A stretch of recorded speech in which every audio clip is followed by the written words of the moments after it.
Hi, my name is Roxanne Morris, and I'm a producer here at SMAC.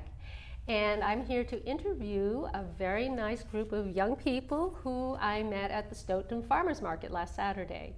They were there having a table, to send their message out as to what their mission is for the summer. And I thought it'd be really nice if they came in and recorded them, and then it can show multiple times over the air.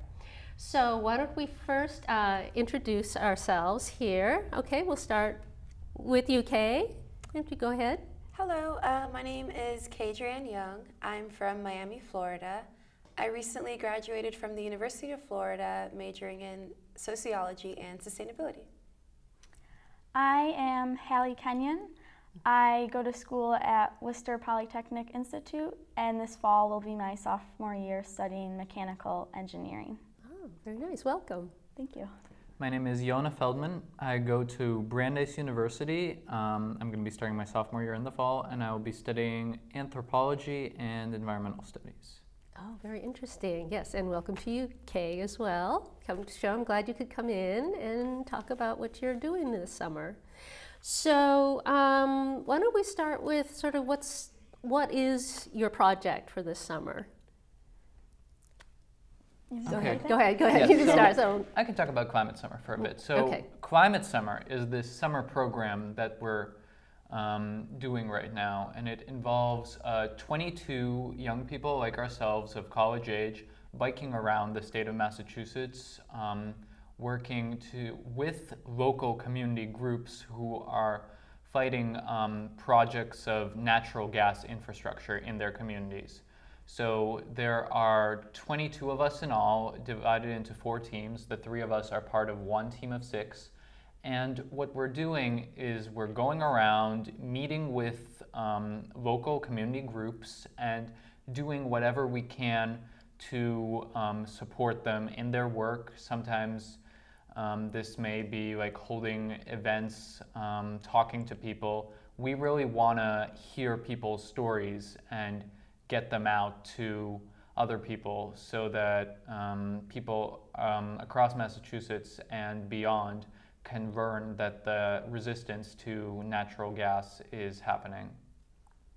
Very good. So the resistance to natural gas, and is this for all, I mean, not just natural gas, is this also, I mean, all fossil fuels are you looking at? Yeah. The project, the group as a whole is looking at? Yeah, specifically the groups are focusing more on natural gas, but our parent organization, A Better Future Project, we're working with their Climate Legacy campaign, and part of that campaign is banning the worst fossil fuel infrastructure. So that includes frack gas, which is natural gas, tar sands oil, and coal. And so as part of our program, where we have postcards that at the farmers market, we had them out where we just have the citizens of Massachusetts sign, one for the tar sands oil and one for natural gas, telling Governor Patrick that we don't want these in our state. And so that's part of our project and our mission this summer. Ah, okay. And how are you spreading your message? Sort of, what are you doing? You know, where are you going, and how are you getting there? So we're traveling exclusively by bicycle, and the way that we try and share a message is by interacting with different members of the community as much as we can. So sometimes we'll go to busy plazas and hand out half sheets of information on our projects. Like here, well, in Brockton, we did that along a popular plaza, and we had information about the Brockton power plant as well as natural gas in general. So we do outreach in those type of ways. We also hold events. We're actually going to have an event tonight that we like to call a climate cafe. It's an interactive and casual way to raise awareness about natural gas issues, about climate change, and also to talk about viable renewable resource solutions that are specific to local areas. So we host our own events. We go out to participate in other community events like the Stoughton Farmers Market that we met you at, and really any way we can, because the main work of what we're trying to do is really form connections with people in the community and develop those connections as deeply as we can. Ah, I see. So by making the connections, then do you provide then the contact information between the different organizations to each other so that they can also communicate to each other? Or do you want to be sort of the hub that everyone sort of sends their information to? Yeah, we definitely collect information for our own group, but also in Brockton we're working with Stop the Power, so we're going to be giving contact information for them and people who want to get involved in that group. And throughout the communities that we're going to go to, we have community partners that we're partnering with, and where we'll share contacts with them and they'll share contacts with us to really get the message and the movement going. Okay. Well, this is the first time I've heard about the Stop the Power in Brockton project, Yeah. even though, you know, I live the next town over. So could someone explain exactly what the project that's happening in Brockton and why people are against that project? Sure, I can do that. Okay. So Stop the Power was created approximately 8 years ago, and they're centered around opposition to Brockton Power, which is a 350 megawatt gas-fired plant. And so that plant is proposed to be built on the south side of Brockton by Industrial Boulevard. And located in that area is Cindy's Kitchen, is a trucking distribution center. There's already hazardous waste sites there, such as the sewage incineration plant. And there's also a trash center nearby as well. So Brockton is already a community overburdened by environmental hazards, and that's one of the main reasons why there's so much organization around trying to oppose this plant, because the local community members, as well as us, we don't believe that Brockton necessarily deserves to have that infrastructure built there, simply because there are already things that are contributing to pollution in that environment already. And so some of the specifics as to why that plant will be hazardous for the area is because during the process of operation, particulate matter is going to be released into the air. And particulate matter is simply fine particles of different minerals and different chemicals that float throughout the air and that we inhale and things like that.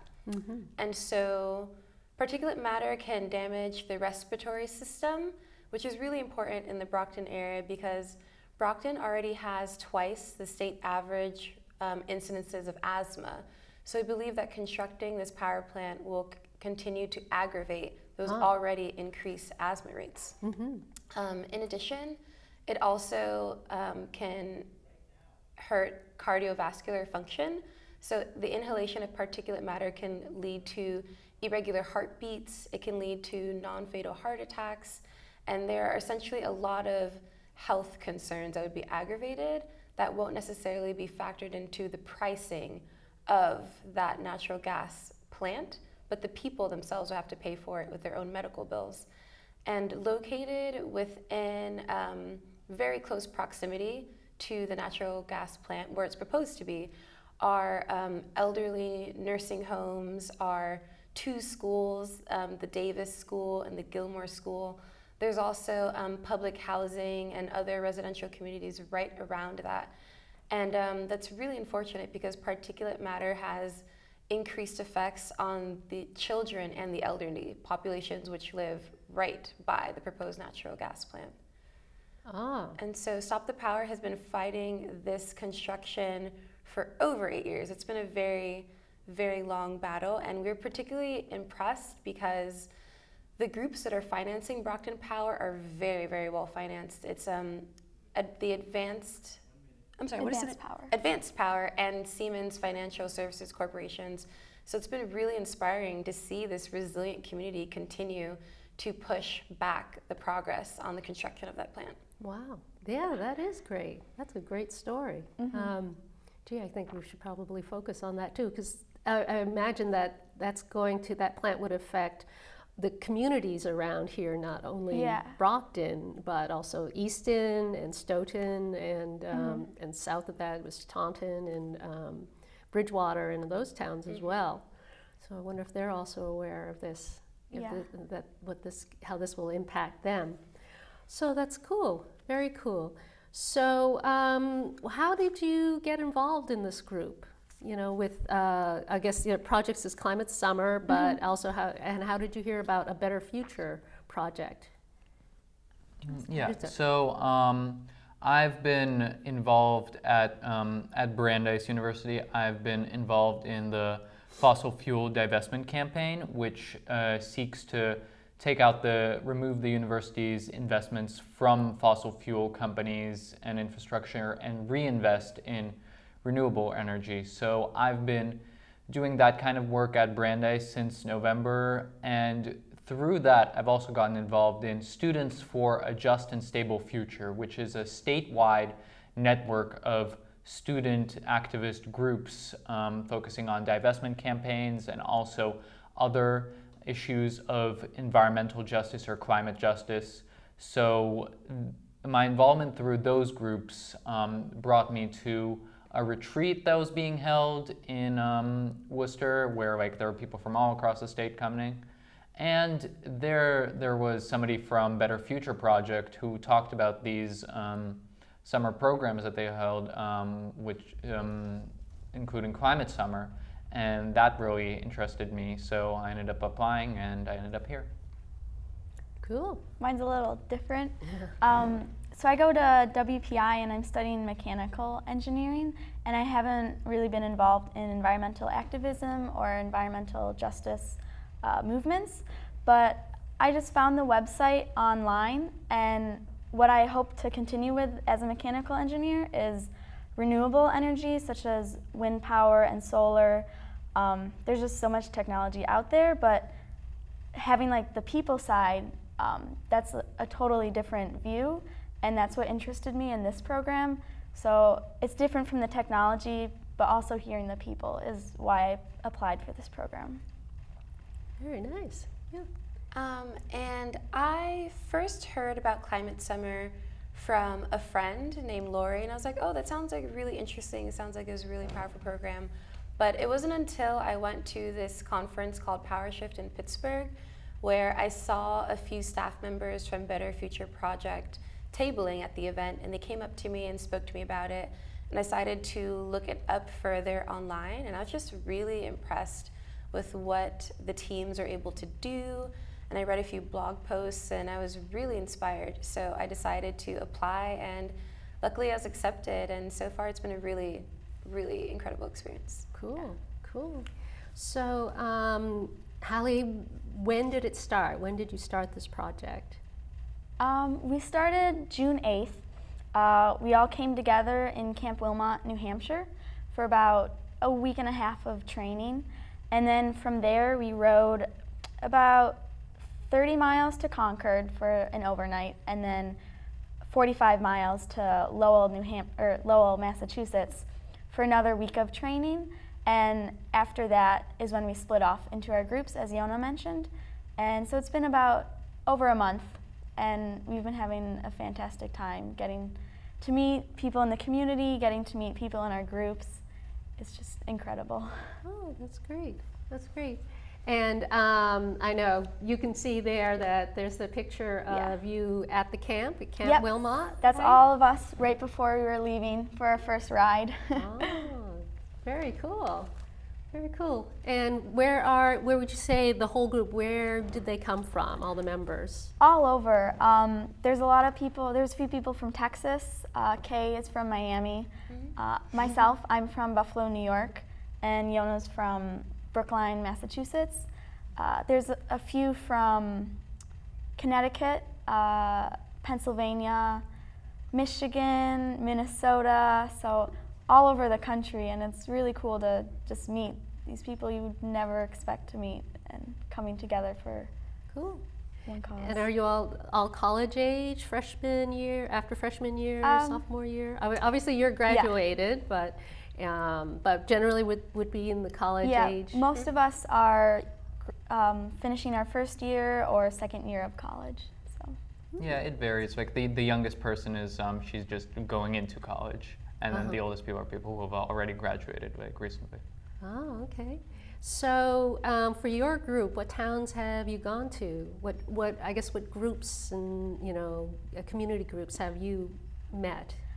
Well, we've only been on our own for about 2 weeks, and we've been here in Brockton. And like we said, we were working with Stop the Power. But on Saturday, we'll be going down to Rhode Island, Burrowville, and we'll be working with FANG there, that group. And then, so we're there for about 4 days. They're like a new movement is establishing in Rhode Island, so we're kind of helping with that. And then we're coming back up to West Roxbury and Natick and Wayland. What are the others? Waltham. And Framingham? Yeah. Think so. Right. So we're all over, like near the Boston area. And then we're also gonna, at the end, after we visit all those places, we're actually gonna come back to Brockton.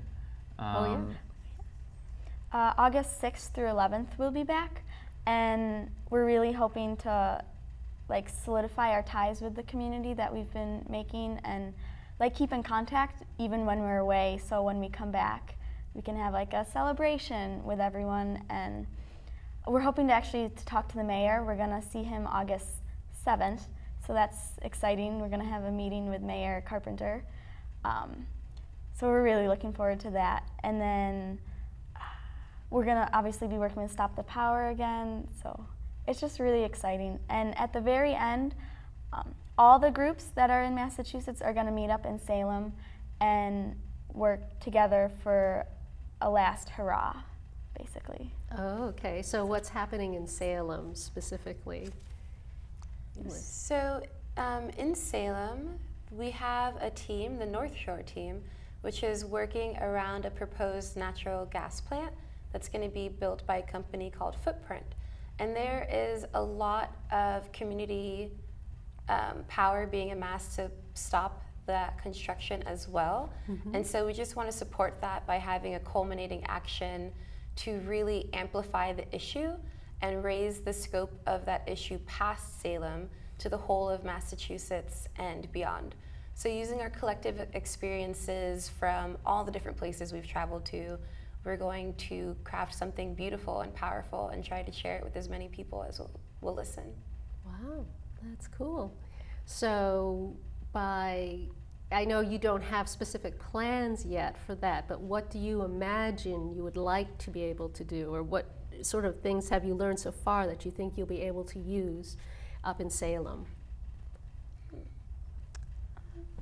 I mean, a big part of it, just one part of it, is that we're definitely going to be working with local groups there. There's an organization called GASP, which is Grassroots Action Against Another Salem Power Plant, because they had already had a coal power plant in Salem for many years, and then this power plant is being closed down, and Footprint Power wants to build a gas plant there. So we're really going to be listening to them and trying to find out like would really be the best way to support their struggle in Salem. Oh, that's cool. Yeah, that's very cool. Like I say, I think up there they have a pretty densely populated area, and I would think that adding a power plant like that, so it's replacing the coal plant. Is that what you're saying? Like the building itself. So in a way, they're not building an additional building. They're just like reusing that spot. Yes. Coal's pretty dirty stuff, so it's amazing. Yeah.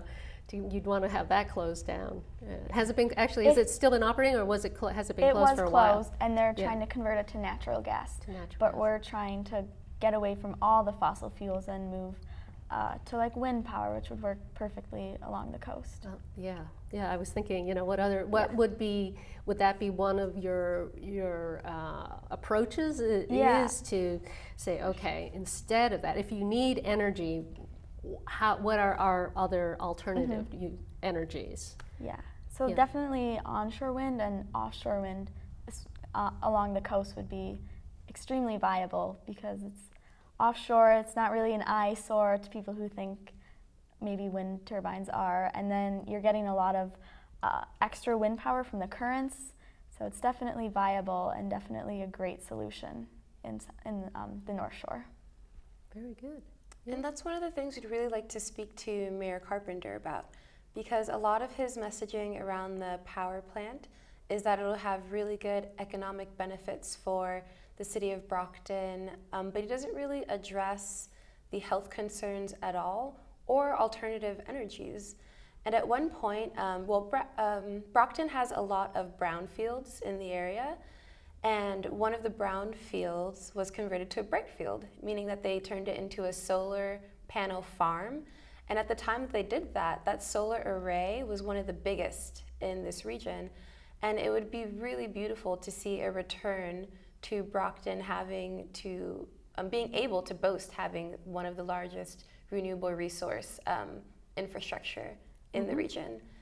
And so we'd also like to speak to him about the points that he makes about the economic viability of the power plant. Because a lot of the jobs that would be created by the power plant, there would be 7 to 25 technical engineering jobs, and also around 200 to 300 construction jobs. Unfortunately, those jobs do not really come from Brockton residents because of the skill sets that they require. So the economics wouldn't really be benefiting the residents of Brockton. And it's unfortunate because Brockton has one of the lowest median average incomes in the state. So we just really hope to get an open dialogue with him going to show him that the natural gas plant really is not the best for Brockton for so many different reasons. Just to clarify, a brownfield is a place where, because of the pollutants and the hazardous waste that have been on it previously, you cannot redevelop or rebuild anything on there. So turning the land into a bright field is a great way to harness the energy that is maybe being absorbed by that land that can't be used for anything else. And so that's incredible that Brockton was able to do that. Yeah. And so we want to continue that trend and spread the message and spread the word to keep doing incredible things like that. Wow, that's cool. And it's also very important to note that the power being generated by the Brockton power plant would not even be going to the residents of Massachusetts at all. Really? No. It's going down to Connecticut. So they're just using Brockton as a place to dump this hazardous, dangerous natural gas plant. So the residents here can get the diseases and just the harms from it, but then the citizens of Connecticut are going to be harnessing the energy and getting those benefits, but it's not fair for not. I mean, I guess so. Brockton would consider this, I guess, because what they will generate is revenue, by taxing the plant, right?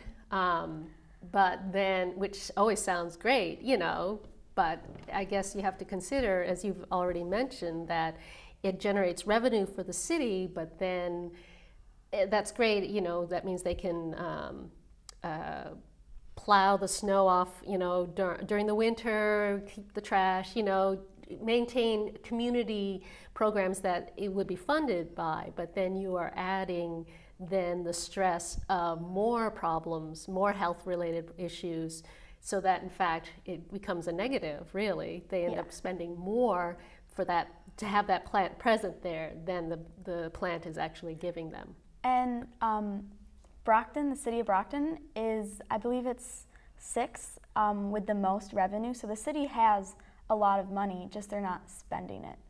So it doesn't need this power plant for the extra revenue because they already have it. They just need to spend it on the public libraries and the public schools. Oh, really? Yeah. So it's interesting. It's interesting that, Brockton is very old city, and it's a beautiful city. It is, it has a lot of history, but it has a very negative, obviously, reputation at this time, at this point, and you say it has a very low average income median, and why is that if they have, all these resources that they can do great things with? So it would be great if there was a strong voice from the community saying, let's do something that's going to be better for this community. I mean, regarding, generating power. I mean, you say there's solar arrays that they can build. Yeah. You know, are there any other possible types of energy that they could generate in Brockton, for Brockton? Definitely. Having offshore wind, you can connect it to the grid, and so even though it's not necessarily in the city of Brockton, they can still harness the energy from the wind turbines that are out at sea. And so that would be great. I know Cape Wind is working on a project. They have some legal issues, but I think they're getting past those, which is fantastic. And hopefully very shortly they'll get on that and be able to build the wind turbines in the Nantucket Sound. That's great. But there are the groups who say no, Yeah. no, you know. The aesthetics. So how do you yes, how do you've got two groups, you know, we Yeah. oppose this, but because we want to do something good, but so where do you, what happens, you know? It's really, I guess, a lot more communication and just everyone finding a middle ground, huh? Yeah, and I think it's also getting the people's voices out, because you can have a group that opposes it, but if they're so loud, it might just be a small group, whereas people who are for wind, maybe they just aren't sharing their story or telling the government and everyone else that they want this wind power. So that's another thing we're doing, is trying to get people to come out and tell the government that we do want these renewable resources, and if we can get a big movement to show them our support, and just getting the word out, really. That's terrific. That's terrific. So your project, Climate Summer, is primarily for natural gas, right? Opposing. Yeah. Well, sorry. Yeah. Opposing is against natural gas. Yeah. Setup plants and or other things. I mean, what other things relating to natural gas are you also? Well, essentially, like currently, a lot of the large energy corporations, they've spent a lot of money and time marketing natural gas as this cleaner, greener alternative. It's also often referred to as the bridge fuel that'll help us transition from fossil fuels in general and over to renewables. But one of the main things that we're trying to hark upon as Climate Summer is that natural gas is a bridge to nowhere.